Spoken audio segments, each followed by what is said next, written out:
Today I'm looking at this Forsining Automatic chronograph. As usual, I will leave a link for this watch in the video description below. Let's get into the review.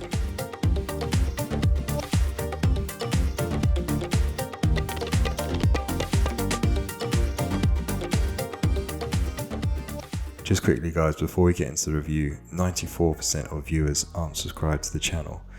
So if you haven't done so already, please subscribe as it really helps. Thank you. So this is the Forsining Automatic chronograph, which isn't actually a chronograph. I'll explain later.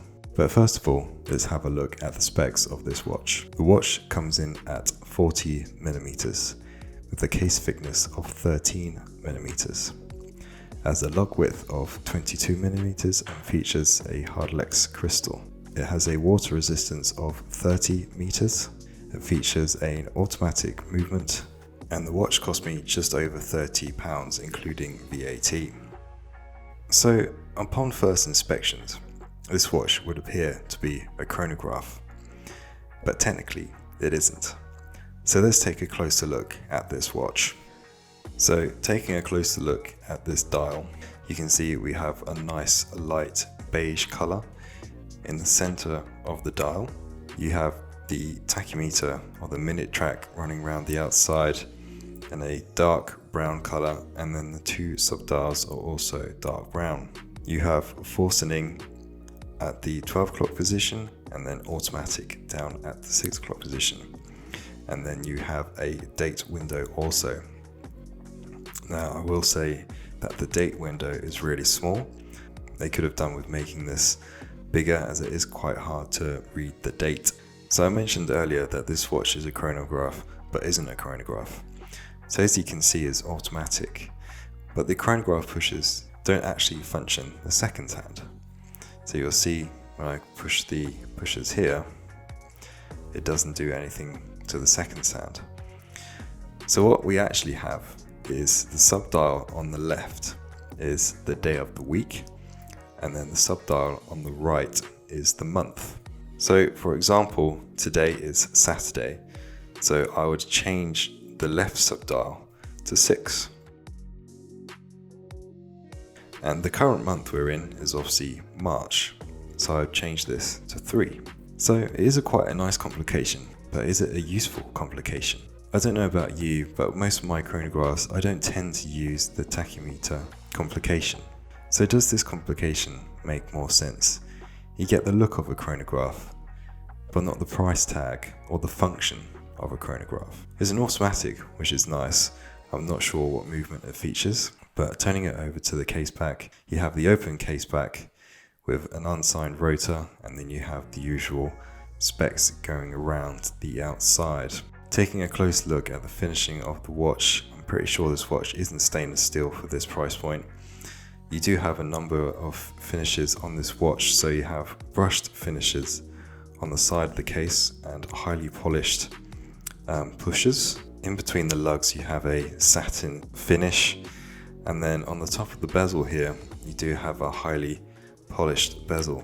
You have a hardlex crystal without any AR coating, it looks like to me, but I think the domed crystal goes nicely with the vintage look of the watch. So this watch obviously features the tachymeter scale going around the outside, which you can't actually use because it's not a chronograph watch.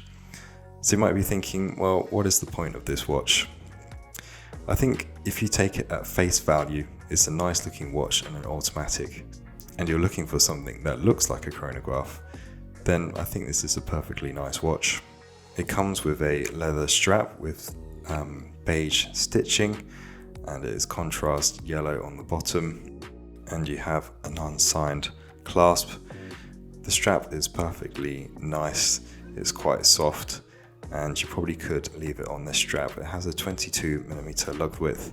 I don't have many straps in 22mm, just a black leather and a black rubber, so I won't be trying any new straps today, as they're quite similar to this anyway. So let me put this watch on wrist so we can see how it looks. So here's the watch on my 7.5 inch wrist. It has an advertised diameter of 40mm, but I think it wears bigger than that. I would say this wears more like a 41 or 41.5. But I think it's a nice looking watch. The finishing on the lugs isn't great. It's very rough and uneven in some places. Seeing as it's not real steel and it comes in at £30, I think we can't be too fussy there.